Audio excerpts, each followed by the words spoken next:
Hello and welcome to the YouTube video review by Gordon Animations of Transformers Prime Robots in Disguise Deluxe / Revealer class Vehicon.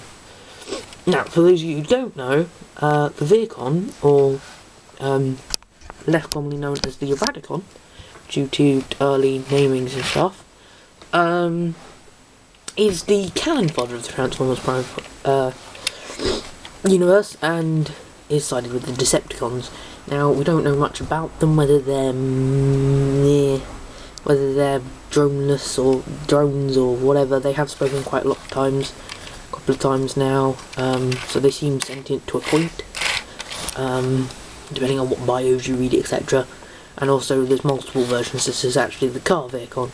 There's also the jet Vehicon, the miner Vehicon. Pretty sure there's another sort of Vehicon. Not as many as there are types of Energon on Transformers Prime, but still quite a lot. So as you can see here, this is him in his vehicle mode. It rolls, not very well on carpet obviously, but it does roll. There's not very much to get caught on down there, so it does roll. And he basically turns into the Batmobile. But yeah.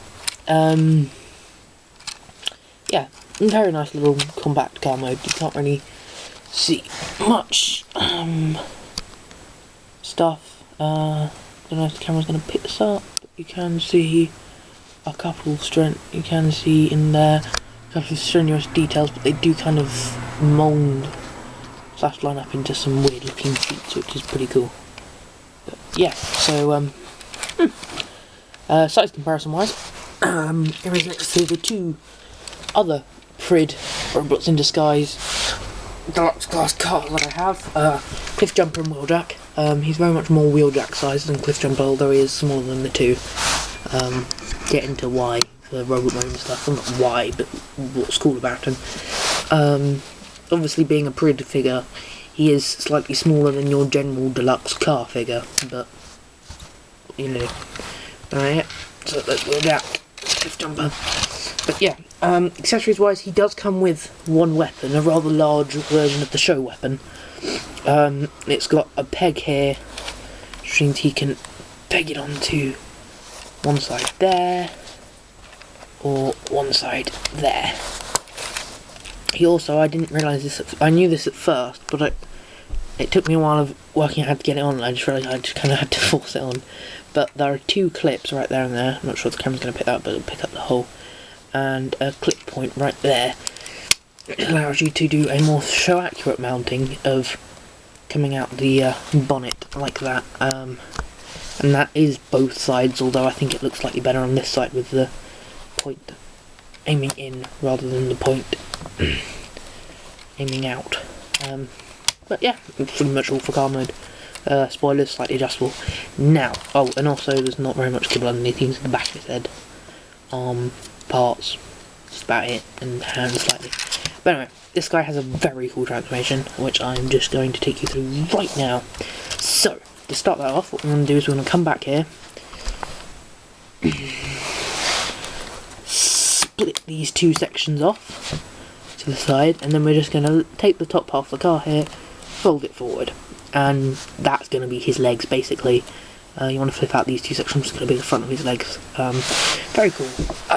Anyway, so you also want to come back here, grab those two sections that we separated earlier, and pull them off to the side, like so. And you want to come around here, separate this entire section of car, straight down the middle, using various tabs and interlocking mechanisms, and then you just basically want to stand him up. Now, you want to take the spoilers, fold them in, and then fold them into the windshield, and you're probably telling what's happening now. Fold that into there, and that into there. Then you want to rotate these sections round, due to personal preference, or I do, and then you want to bring the section down, tab it, flip down the foot, same on his side, bring it down, flip out the foot, tap it in place, and there you have some rather compact, very nice little legs for your little Vehicon.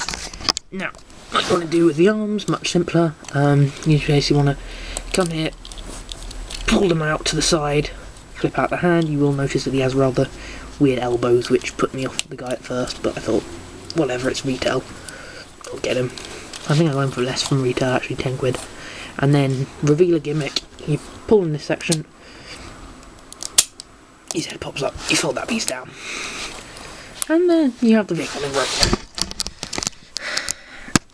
Now, compared to the show model, he is pretty accurate in this mode. Obviously the show model doesn't have these bits of kibble there and there, and the wheels should be slightly further down, I think, which the first edition version fixes, but isn't just generally as sleek as this. He has the leg spikes colouring slightly off in places. Like, you know, it's Hasbro, they're not going to get colouring perfect. Feet are slightly off, but other than that, a pretty much perfect representation of the Vehicon, and a very nice looking troop builder. Now, as I said about the elbows, yeah, you can't really get past that. Now, the gun that we had earlier now has a variety of ways of him using it. He can take it, plug it into his hand, he can use it like a handgun, a rather large one at that. So, yeah. You can also fold his hand up and clip it in there. Yep, looks okay-ish. Now, I must thank Rotorstorm, Sam Highland, for this idea at Auto Assembly 2012, sitting across from him at the bar. You can just peg it in underneath his arm. It looks very cool, and then there's a variety of ways after that that you can then fold it up. You can just leave it like this. You can rotate it to there and bend it there.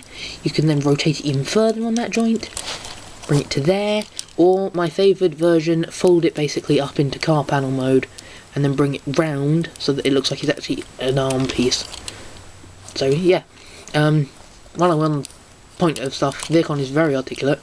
The only thing it's really missing is a waist swivel. It's got rotational there, knee bend there, head up there, bend there, and then because I folded it up, not so much in this arm, but all the articulation in the arm there. Now, I have got over the elbow arms, but anyway. So there's the Vehicon in sprint mode. Now, size comparison. Here he is next to the first edition deluxe version of Megatron. Bearing in mind he's kind of crouched over at the moment, but oh well. Here he is next to his Megatron's right-hand man, Prime Robots in Disguise Soundwave. Again, more or less same size. Here he is next to Prime First Edition Deluxe Starscream. I can just get him in shot. And here's next to Prime Arms Micron Breakdown. He's also crouched down. So as you can see, he scales pretty well. Very nice little troop builder, very nice little figure, one of the better Prime Robots in Disguise figures. I'm running out of time on my memory. Definitely recommend you pick him up. I wouldn't pay 20-ish pounds for him. I paid 10 quid for him, love him for that, but wouldn't go much over that. So anyway, that's been the review for Prime Robots in Disguise Vehicon. I hope you've enjoyed it, and please subscribe. Yeah, cool figure, and love the leg transformation.